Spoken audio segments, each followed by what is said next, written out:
Hello, everyone, and welcome to Faces and Heels here on the KB Radio Network. This is your podcast for professional wrestling, and tonight we're going to recap and react to Saturday Night Main Event, May the 23rd, live from Fort Worth, Indiana. And this is, I think, the first time or the second time. The only other time I recapped a Saturday Night Main Event was, of course, for John Cena's final match in WWE versus Gunther. But this is the first time I just decided, you know what?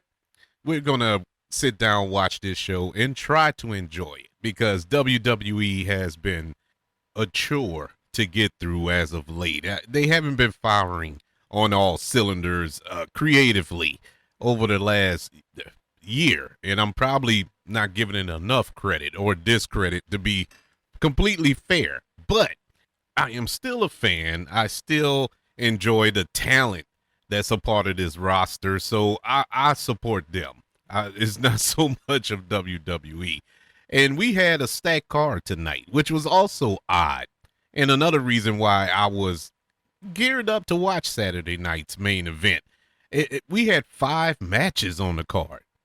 5. And that's weird for a Saturday night main event. Normally you get like 3 matches, and the rest of the night is filled with promos and commercials and a match here or there, and then promos and commercials, which takes up 75% of the program. But tonight was very different. We had 5 matches, and man, it was pure pro wrestling tonight. I really commend them on this card. We had Becky Lynch versus Ruca, Penta putting his Intercontinental Championship on the line versus Ethan Paige. You also had the Vision putting up their tag team championships against the Street Profits. Rhea Ripley, Charlotte Flair, and Alexa Bliss taking on Jade, Cargill, B-FAB, and Michin in a 6-woman tag team match, and Brie, Bella, and Paige putting up their women's tag team championships against the Irresistible forces of Lash Legend and Nia Jax. Pretty stacked card. Something to get us kind of hyped up and geared up for next week in the premium live event with Clash in Italy that will take place on a Sunday, which is a throwback for WWE. We're going back to a Sunday PLE, I guess, because of the time difference and whatnot overseas in Italy. And so this should get people riled up for this PLE, because, like I stated, WWE has not been doing a really good job of giving you hyped up for any program, whether it's Raw, SmackDown, Saturday Night Main Event, a PLE, NXT even. I think NXT is all right, but it's not really excelling to heights. But I know there's a lot of new talent there, so it's going to take a minute for it to kind of gear up and get behind all of those performers who are there. Now, let's jump into this show, being as though they jumped right into the action in Saturday night's main event tonight. We start off with the 6-woman tag team match between Charlotte Flair, Alexa Bliss, and Rhea Ripley, taking on Jade, Cargill, B-FAB, and Michin. This has been an ongoing feud, as we know, especially with Rhea Ripley and Jade Cargill. Rhea Ripley being the women's world champion and taking that title off of Jade Cargill at this year's WrestleMania. And you have her little minions now with B-FAB and Michin, who are the new baddies, I guess. And you have this other little element of Charlotte Flair and Alexa Bliss, who are kind of beefing with Rhea Ripley, but at the same time, they're beefing with Jade Cargill as well. And so there's a lot going on there. There's tension between Charlotte Flair and Rhea Ripley, and can they coexist in this match, and so on and so forth. So there's story there. And the great thing about this match was the storytelling.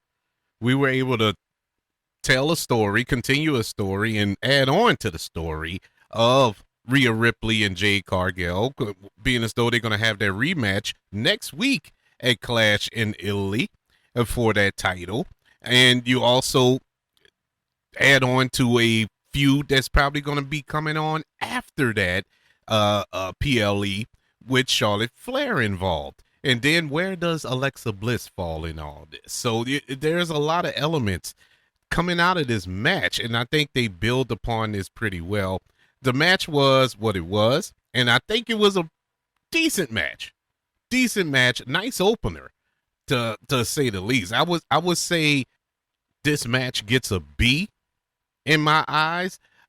Jade Cargill, B-FAB, and Michin defeated Rhea Ripley, Alexa Bliss, and Charlotte Flair, with Jade Cargill getting the victory for her team by applying the Jaded onto Rhea Ripley after some interference and shenanigans and whatnot. But that's the way it was supposed to go. You know, it wasn't clean. She didn't beat her clean. And so that, once again, adds a heightened level to the match that we're going to get at Clash in Italy. I thought this was really good. My takeaways from it, B-FAB. You know, B-FAB, out of all 6 of these women, she was the weakest link, but you could clearly see there's some improvement on her end. She looks much better in the ring. It looks like she belongs on the main roster. Now, I'm saying all this. I'm not pushing her to be, challenged for the Women's World Championship or nothing like that. She looks better than when she first started off with the in-ring work. And so I'm proud of her on that front. I think Michin showed some really good moments throughout this match. That poison Rana that she hit on Rhea Ripley was brutal. It was brutal on both of them, but it looked really, really good. I was really impressed by that. And this was a nice booking for Triple H. I got to give him that. This was a nice match to start off this Saturday night's main event, and to continue telling this story within this feud. So we move on to the second match of the night, and it was Becky Lynch versus Sol Ruca. Initially, I must have heard it wrong, because I thought it was for the Women's Intercontinental Championship, but apparently it wasn't, which is cool. We find out later why, but this was one of those matches where you could have did this on Raw. You didn't have to do this at Saturday night's main event. Now, in the grand scheme of it all, yeah, it sets up a bigger match, which will take place at Clash in Italy. But, it just felt like a waste of time. It felt like we didn't have to do this tonight. You had these 2 women fly out to Indiana for this. It was kind of ridiculous, but it's WWE after all. I mean, the match starts off, the match didn't even start, and Becky Lynch was attacking Sol Ruca. Just bolo-loading her.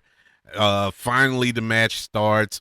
Sol Ruca gets some offense in, was able to showcase her high-flying ability, her gymnastics background and whatnot.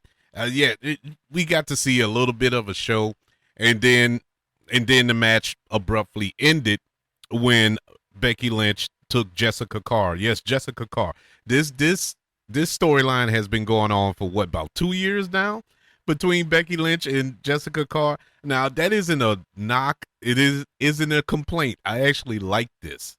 I like the fact that Becky Lynch has this ongoing beef with a ref, and that ref always officiates her matches, and they always get into it every match. It's beautiful to me, but eventually this is going to have to come to a crescendo. I don't know when, how, where, well, I don't know, but it's eventually going to have to come to an end.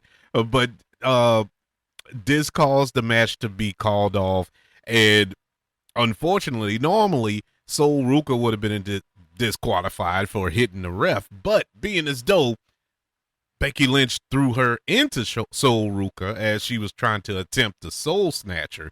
They gave the W to Soul Ruca. We find out later that the match will happen again, and it will be official in Italy, Clash in Italy for the Intercontinental Championship. So basically, that's what this was set up for, just to set up the match at the PLE next week. All fine and good. I give this a C. You know, I give it a C only because it did tell a story. It did set up something. You know, it wasn't just a random thing. My takeaways from it, I think Soul Ruca is, she's a talent, bro. She's a talent. She's still raw, and she still has a lot of work to do. Promo wise, in ring wise, you know, we can't just rely on her gymnastics, you know, the high flying stuff. Eventually, you're going to have to do some ground and pound stuff, but for the most part, you can clearly see she gets it. She got it.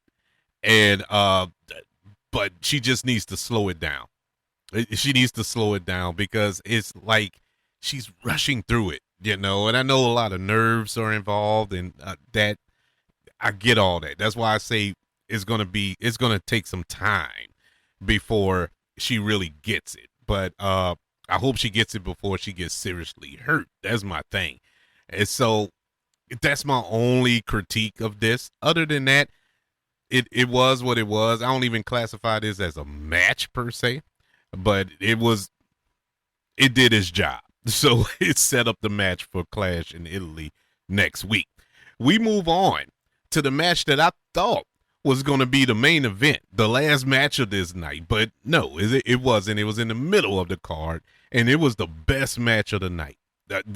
As far as pro wrestling is concerned, this was the best match of the night on the card, and it was for the WWE Intercontinental Championship. Penta putting that title on the line against All Ego Ethan Page, who I'm happy is on the main roster. Big fan of Ethan Page, big fan of Penta. Penta is over as all get out, and he is up there. He is an Obafemi level. Obafemi is like on a whole different plane, but Penta has been riding high since he debuted in WWE, and rightfully so. He is connected with the audience. He puts on a show. He's the total package, you know. It makes you wonder what happened at AEW. I don't know what happened. That was a clear fumble because this guy is the goods. I can honestly see them putting the World Heavyweight Championship on Penta, even the WWE Championship on Penta, and I wouldn't bat an eye. He's that great of a talent.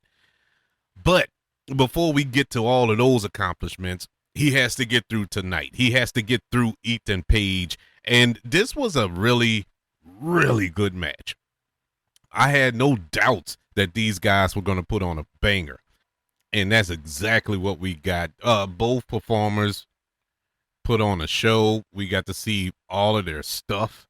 We got to see reverses. We got to see working on the outside, working on the inside. High flying, ground and pound. I mean, it was the total package. Everything was there. If you're a wrestling fan, whether past or present, it is exactly what you would want to see in a wrestling match. Storytelling and pure pro wrestling mixed up with some luchador in the mix. I mean, it had it all. And you didn't know who was going to come out victorious in this match. No, you know, as of late, even in WrestleMania, I know exactly who was going to win every match, you know. It just entering the ring, you knew who was going to win. But in this match, I didn't know. I'm trying to find out throughout the match. Oh, okay, Ethan Page, they're going to put it on him. And then it's like, oh, wait. No, Penta is going to, well, no. It was that much of a back and forth, and it was a believable back and forth.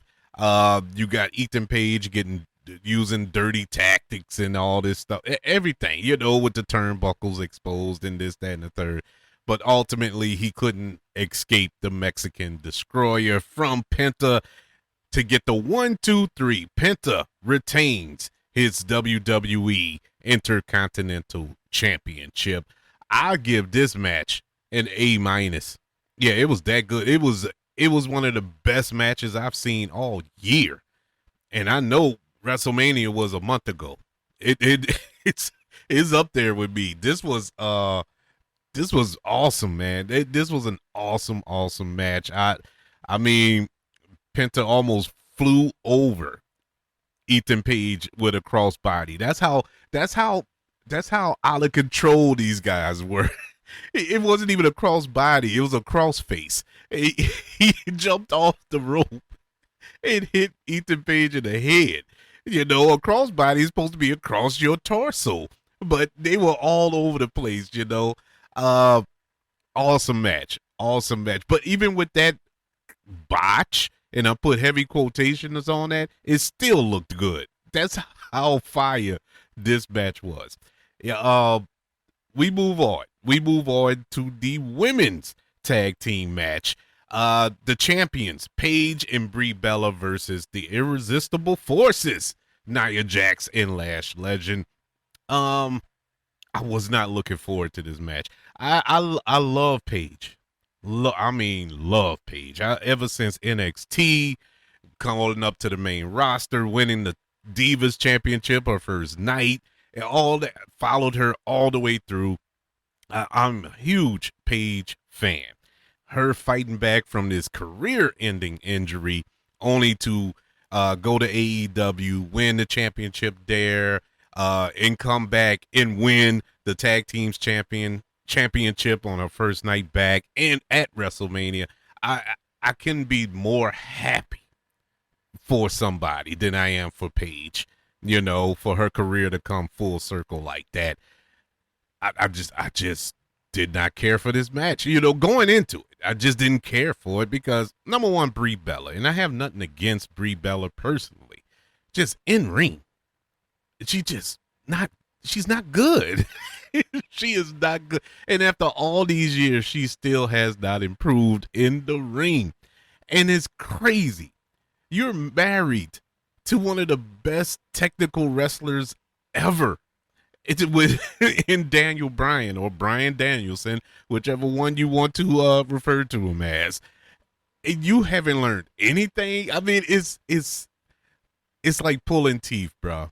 It's like pulling teeth. And you could tell in this match, throughout this match, that they were hiding Brie Bella the entire match because Paige was taking 80% of the punishment in this match. And this is a woman with a fractured neck, with a neck that is like hanging on a string. But they rather put all the weight on her than allow Brie Bella to get into the ring. That tells you everything you need to know about that young lady.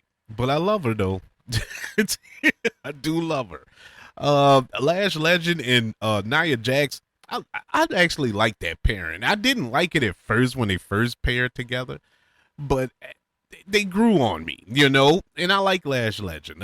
Followed her in NXT and whatnot. Nia Jax is Nia Jax, she is what she is. But I actually like this little team. And on paper, this shouldn't even been a match. This should have been a squash, literally a squash. And for the most part, it was.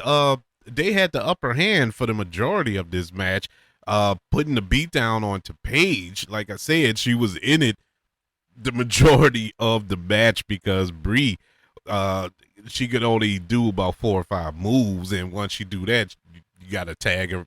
It's a hot tag, But even with Paige can only do so much at this point. But the bulk of the weight being lifted in this match was from the Irresistible Forces, and they did a pretty good job.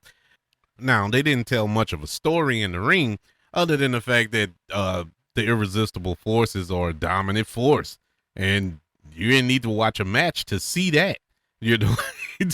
They both, Lash Legend and Nia Jax, both of them can swat individually, can destroy Brie Bella and Paige on together on their best night. And so, you know, so in order for them to come out victorious, it had to be something odd. I anticipated Nikki Bella coming out and assisting, but that didn't take place. But Brie Bella and Paige did retain their championships with a little shenanigans to win, but you had to. And I got that. I wasn't even mad at that the face team had to use dirty tactics to win, because I mean, come on, they were the underdogs.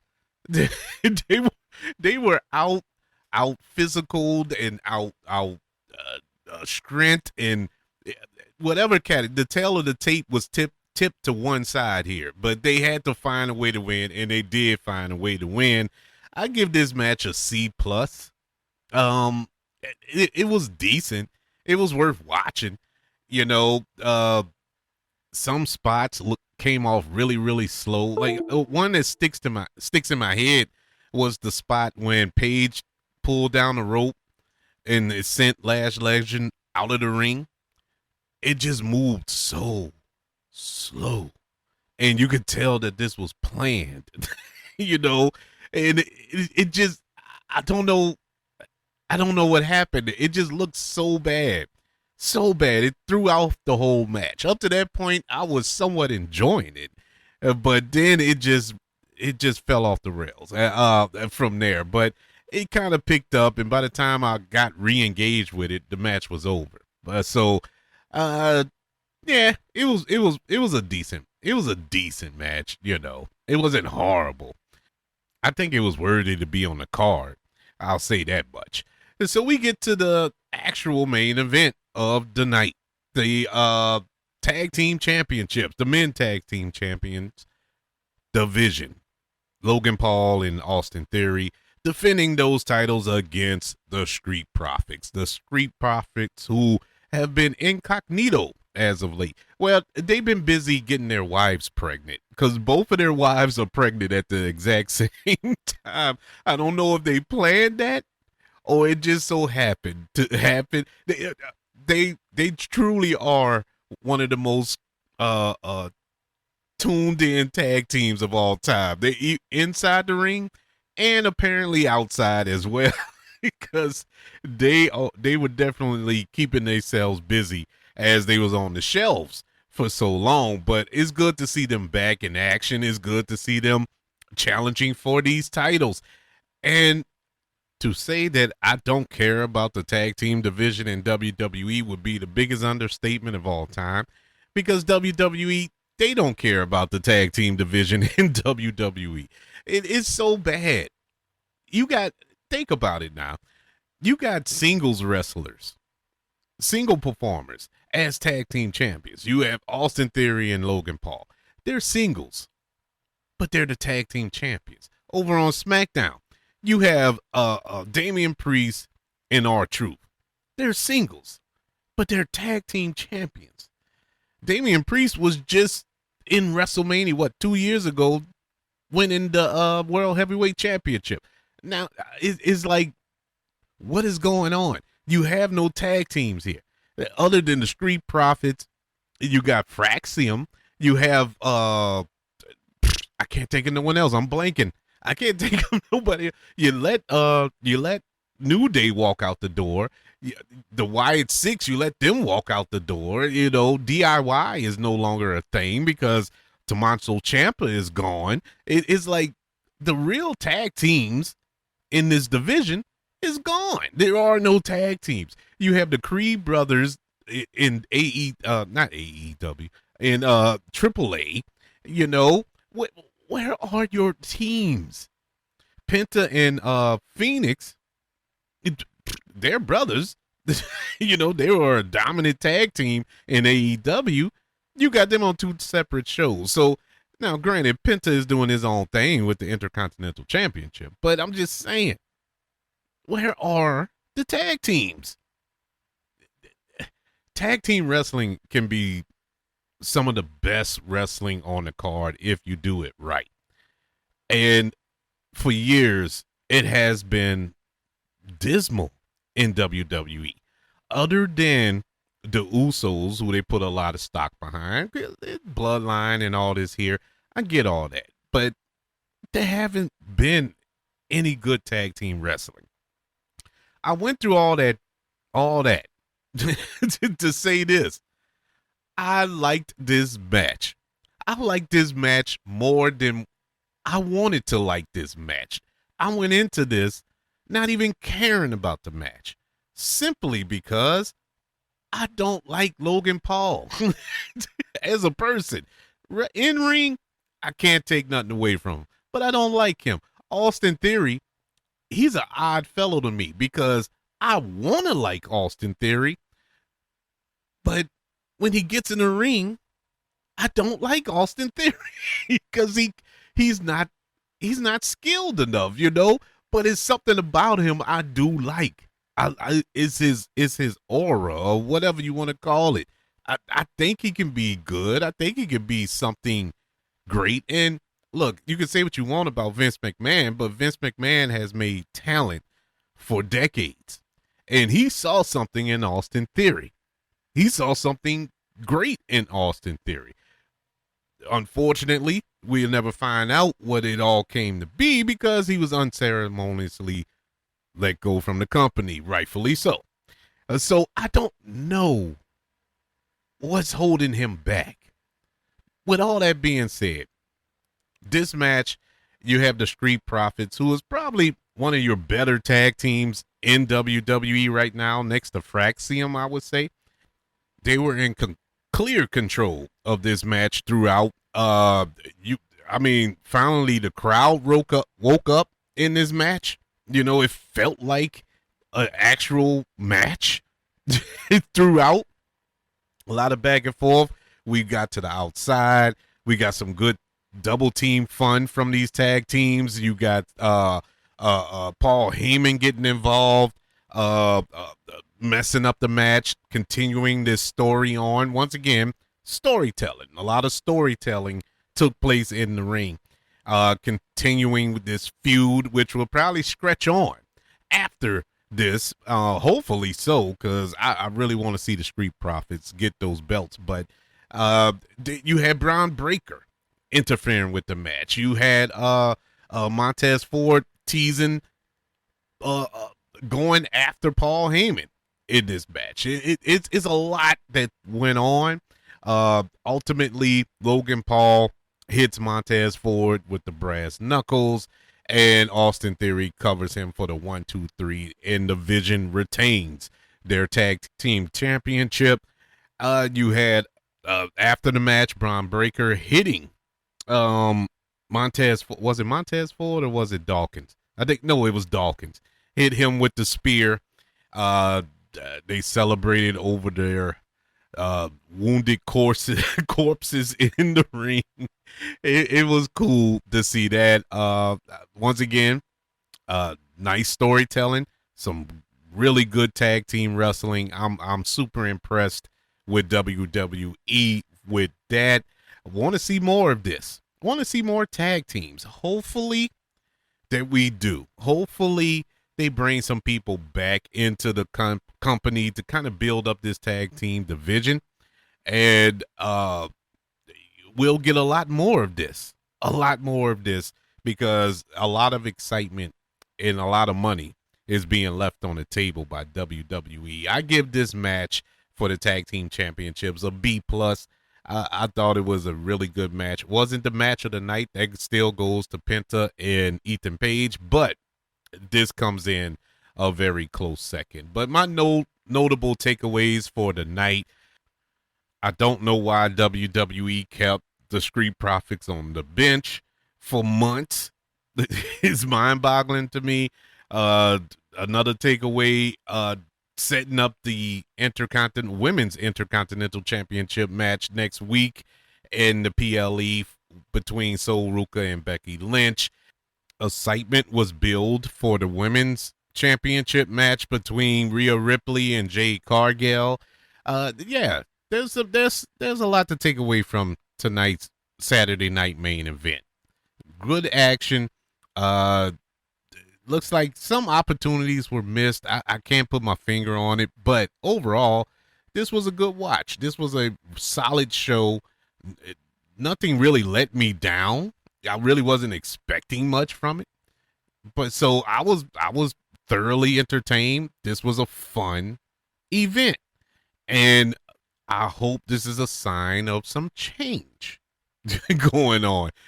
Do I cross my fingers and hold my breath? No, but this is a good show. If we can get 4 or 5 of these in a row, I can get my excitement level back up when it regards to WWE. What did you think of Saturday night's main event? Did you enjoy the show? Are you hyped up for Clash in Paris next week? Not Paris, Italy. Paris was last year, wasn't it? Yeah, Clash in Italy next Sunday night.